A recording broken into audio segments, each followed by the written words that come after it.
Hi, Roger. It's a pleasure to have you here in Brno in the Czech Republic. Well, I've got a couple of questions for you, because I understand, if I'm not wrong, that you might be arguably one of the first investors into one Andrea Rossi. And I wanted to ask you a few questions about how you feel about that, how that went down, and how that's informed your current understanding of the energy field. Sure. Well, hello everybody in Bob Greenyer's land. Just for the record, Bob asked me to do this. I didn't ask Bob to do this because we've been a little hidden away, a little bit low key with this whole, Ecat technology. But just to give you a little bit of the timeline, my background is, you could sort of say, the Tao of physics. My background, I ran and I still run a Chinese medicine school, but that took us to sacred geometry and all the things that you can do with nature's proportions and ratios, particularly the golden mean ratio. So I was putting on conferences that took me to what I call my company is Breakthru-Technologies, where we started to put on global conferences around all the emerging technologies. So I was kind of already in the game of investigating and researching and supporting the emerging technologies that would pretty much start to take us away from the fossil fuel thing, right? So this is about 13 years ago. I got wind of what Andrea Rossi was up to with the so-called Ecat. And what happened was, my friend and I, we actually ended up going to Andrea Rossi's place, first of all in Miami, and discussing the possibility of his technologies and basically what Andrea was doing, the way he was raising money at that very, very early stage, was that he was selling licenses, territorial licenses. And after meeting him in Miami, I arranged to go to Bologna to actually see the technology, where he actually had a sort of like a one kind of K unit, sort of set up working. And we weren't able to do like a thorough due diligence examination. But at the time, it seemed like it was sort of like going into self-sustain mode, and there was little puffs of steam coming out. And you're sort of going like, well, if that's going in self-sustain mode, that really is something, And he did have, even at that early stage, he had, about 20 of them in a shipping container, and starting to sort of formulate this idea about getting like a 1 megawatt heat happening out of that and coordinating all the reactors. So, things were looking very good. Of course, Andrea Rossi was very confident about his technology. So I started to invest. And I was pretty much one of the first investors. There was a German group at that time that bought the German license, but essentially I was the first major investor in the Ecat technology. So what we did was we bought the Australian license and Korea. My brother got involved now. We brought the African license, and we had some other investors involved with getting these licenses. But pretty much I was the major investor, and pretty much we ended up spending like $500,000, with all the various licenses. Would that be Australian dollars? Yeah, no, well, everything was done in euros. Now the USA license was off the cards, and China was off the cards, but they had, because he was holding on to those licenses, and he wanted a lot more for those licenses anyway. But we pretty much got involved with Japan, all of Asia. Oh, there was a good buddy of mine from Melbourne, and we bought India as well, right? So all of Africa, India. We also invested in Spain and Portugal. So like a big hunk of territory, a lot of money, all going to Andrea. And, one of the reasons why I'm doing this with Bob is you know, there's always going to be like the whispers going around and people not quite understanding, you know, the timeline and actually what happened. And I have been very, very sort of just like off the scene and watching from the So this would actually be in about 2011? Yeah, 2012. 2012. Yeah. So, but you that was the first time you engaged with the... Yeah. Okay, and the 2011, the end of 2011, 2012. So buying these licenses over a period of like a year to 18 months. And so you talk about licenses. What did that mean for you and mean for the inventor? So first of all, there's a contract involved, guys, you know, a real contract signed by Andre Rossi. Actually, just on the record, I've seen the contract and I've seen the physical signatures. Yes. They are a real thing. Yeah. Just for all the people out there in the internet world, you know, that there was real money and real contracts, and essentially it was a standard contract.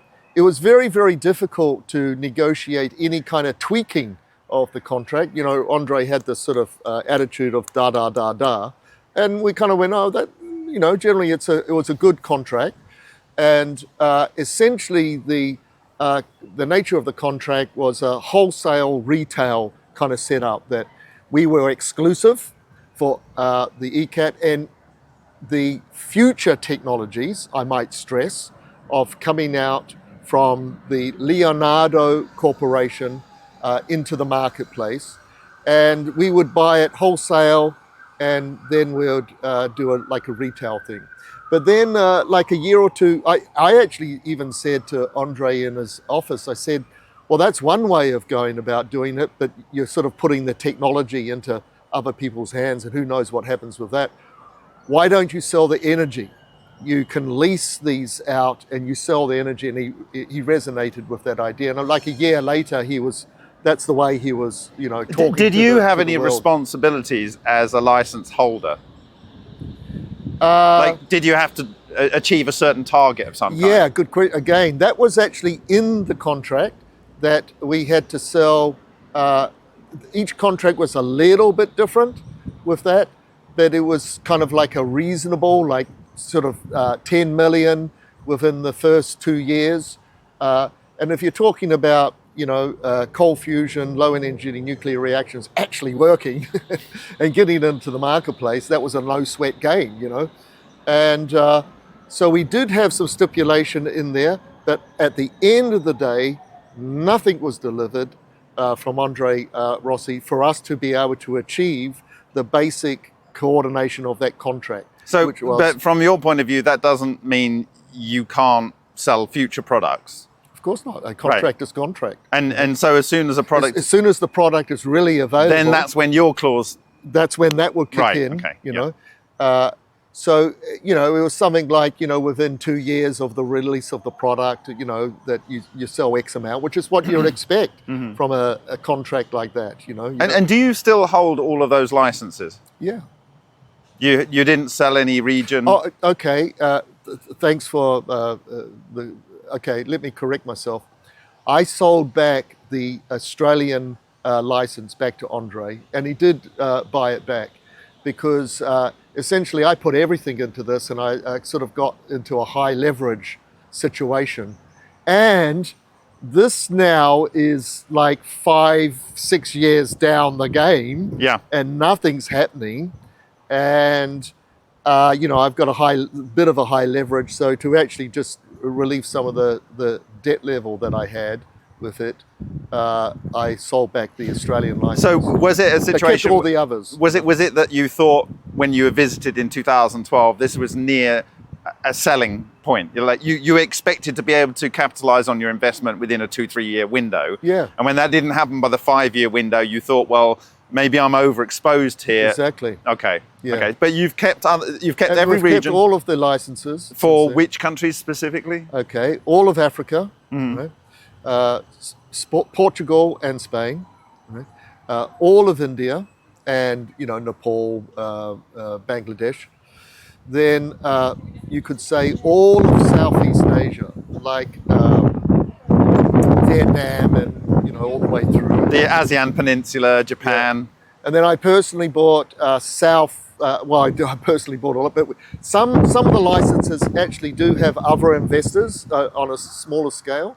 But I purchased South Korea, and then I'm a sort of majority shareholder in Japan. Right? So that's pretty much the licenses and territories that we... So if Leonardo Corporation was to release any new product, effectively you would then, your clauses would jump in and you would be able to sell into those markets. As far as we're concerned. Okay. Now, for the record, Andre Rossi has been, like he hasn't communicated. He's shown no respect to what we did in those early days with releasing the money so that he could keep developing the technology. He, just for the record, he doesn't answer any emails and basically kind of puts us down, kind of like with this sort of flippant language like, oh, that doesn't exist anymore, or these kind of things, which is incredibly disrespectful.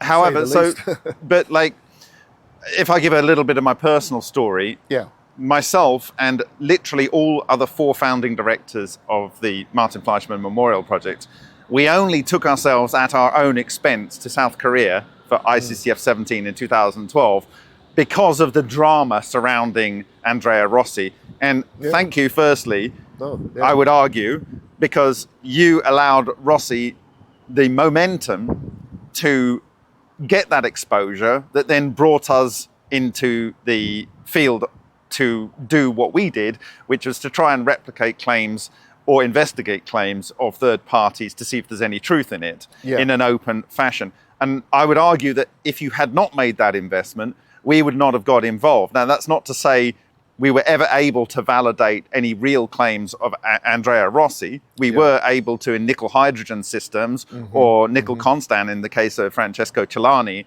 observe excess heat and or some form of emissions in the case of, we called it gamma at the time, but it looked like a kind of burst of some form of radiation that was able to travel through hydrogen, glass and air and interact with a Geiger-Müller tube in 2013, which we called gamma at the time, and it got a lot of people very interested, which we then later found out, much later found out, were connected to the US Navy. And then secondly, we observed in a nickel hydrogen system called GS 5.2, what was determined by the French Nuclear Authority as a beta burst type event, which we later found out is likely to do with a breakup of a charge cluster. So we think both events are to do with charge clusters. And it's interesting because the person that originally reached out to us, Hal Puthoff, we didn't know it was Hal Puthoff. It was EarthTech Texas, without Hal Puthoff name attached. Hal Puthoff is US Naval Intelligence, and that organization set up by him reached out to us in that initial instance in 2013 with the Celani cells and offered us support, as it were, and we bought a spectrometer. And so it was Hal Puthoff that raised the money to get Ken Shoulders to investigate John Hutchison. That ended up with the idea of EVOs, which we eventually came to, not by any support from the Lenna community, but because we just found it in the record, even though it seemed to have been masked. And so our journey is implicitly linked with yours. And also with Andrea Rossi's approach to doing this. And so how we feel is that whether he ever had anything or has something even now, it was an initiation point for starting the journey, which led to, in my view, a reasonably good convergence of understanding of the phenomena. And so, whether in the fullness of time. I mean, he was a great catalyst at the time, a wonderful, as you know, cold fusion got this sort of bad rap. Fleischmann and Pons did their wonderful thing. I call it, they got bleeps on the screen, right? But as you know, it all imploded. You would lose your job if you even mentioned the name. Along comes Andre Rossi, and he kind of catalyzes the whole movement again, and it was really, really exciting. I mean, the reality is, if we hadn't have had the opportunity with the courage of Francesco Celani to share his reactor with us, we would not have been able to replicate that. That would not have given us inspiration to move forward. That would have not fed into consideration from the European Union. All of those people that are funded through the European Union funds might not have received that money, and that might not have kicked the US government to fund mostly military people to do research. Well, and so the whole thing effectively could started with your effort to support Rossi. Well, you know, I take my hat off to Rossi for what he's wanting to achieve. You know, like you, Bob, I've been to, you know, some of the more recent cold fusion conferences around the world, and I actually, you know, sometimes at lunch I sort of go, oh, I'm the guy who got involved with Andre Rossi, and they go like, oh, you know, yeah, it was controversial, but I wouldn't be at this conference unless we had all the, you know, the controversy and the excitement coming out about the Ecat, and that's why I'm at this conference, you know. So absolutely, and you know, it's going to be an exciting time. There's, you know, the momentum now around you know, cold fusion is phenomenal, you know, and well, there's real work being done and real investigations that I don't know whether we would be at this point if it wasn't. So in the round, how would you summarize how you feel about your relationship with Rossi and how you would like things to move forward? Well, there's no relationship for a start because he's not communicating. Right. And he's in denial about what we did at that time, how we helped him, and the contracts that were delivered to us. And so that's just simply naughty, right? So, you know, we'd like to see that evolve into a better relationship. If he ever does put anything into the marketplace, you know, we were the early seed investors, and he has to. And you would say you would feel comfortable in promoting that, assuming it worked. Oh, absolutely. Yeah. Whatever it takes. So, so you're there to take up the promotion. We need a new paradigm, as you know. Sure. You know? So absolutely. And you know, in the meantime, I've got a new cold fusion project called Urangara, which is a name, one of the Aboriginal groups. You can't kind of in Australia. In Australia, yeah. You can't kind of call them tribes because it wasn't. It's an amazing civilization because they didn't have the sort of hierarchy tribe thing, but it's a name that's given to the sun, Urangara. So I thought that was a very, very appropriate term for the cold fusion project. So it's urangara.com, and I've got a lovely group, just a core group of people working on various aspects of cold fusion, and you know, wanting to, like everybody else involved, to help move it forward. Yeah.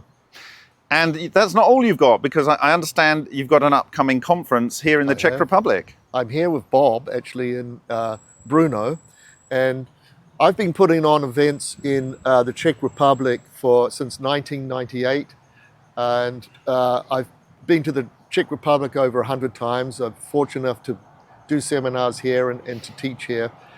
And we're putting on another Alchemy of Prague, which begins on 1 p.m. on the 1st of September, 2024, right?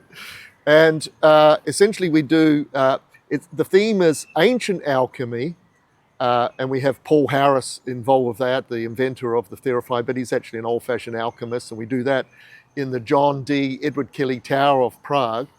And then fast forward, we go on a little trip of the Czech Republic, including Česnek Krumlov, and then we come to the future alchemy in Brno with Bob, and that aspect of the whole event is called the Advanced Energy Systems. And as the followers of Bob know, Bob's you really are leading the game, mate. You know, and you're doing a really significant job of validation, critiquing, due diligence. You know, and I really respect your work. We've become good friends. In fact, Bob yes, I would was agree. at my place at Bondi Beach just a year ago. And so we're doing an advanced energy seminar. We're exploring a complete range of advanced energy system technologies. So everybody is most welcome to come, and we can give you some details about that, you know, the website and all of that. So thank you very much for taking the time to explain your position, which has never been really properly It's the first disclosed. time I've expressed this, and as I say, it's because you asked me. Yes. Just for the record. Just for the record. And I don't want to make any waves and negativity. You know, what's the point? You know? Yeah. But I do feel it necessary for the folks out there to hear the emotional story. Yeah. You know? It took a lot of effort. I mean, you really bust a gut to make that happen. I bust the guts for 18 months running around, And so I think we're both at ease with the situation. It obviously was, it was a breakthrough in its own kind in terms of getting a conscious movement, re-engaging with its science. You need that consciousness there for it to manifest. Yeah, and there are many of the so-called mainstream Lena scientists that are funded today because of what happened then. The MFMP exists because of what happened then. And we all want this to be a product that we can use, or that our children or grandchildren can use in their lives to help protect the biosphere and take the human condition forward. Rossi has already played a role for good or bad, but ultimately good has come out of it. And my personal wish is that before he passes, he provides something of substance that can be learnt from to take the science forward. And from my own, personal view of your own sacrifice, Roger, I would like you to be in a position at some point to be able to distribute a product that may be produced by Andrea Rossi at some point in the future into the markets in which you supported him to develop. One thing you need in this game is a lot of patience. A lot of patience, that's for sure. So we welcome you all here to the Czech Republic September, on the 1st of September. Yes. Well, that's where it starts in Prague, and then we come to Brno for a really amazing weekend. Hanging out with Brno, hanging out with Bob and Brno Bob, and with Paul. And, there's some really interesting technologies. And of course, we'll be talking about, the emerging thunderstorm and, the waste to energy, and Bob's expertise in cold fusion and the You'll even have a chance to do some experiments and to see some experiments performed and look at things under the microscope and those kind of things. So I think it's going to be a lot of fun. I know what's going on in Prague and Český Krumlov is going to be a lot of fun.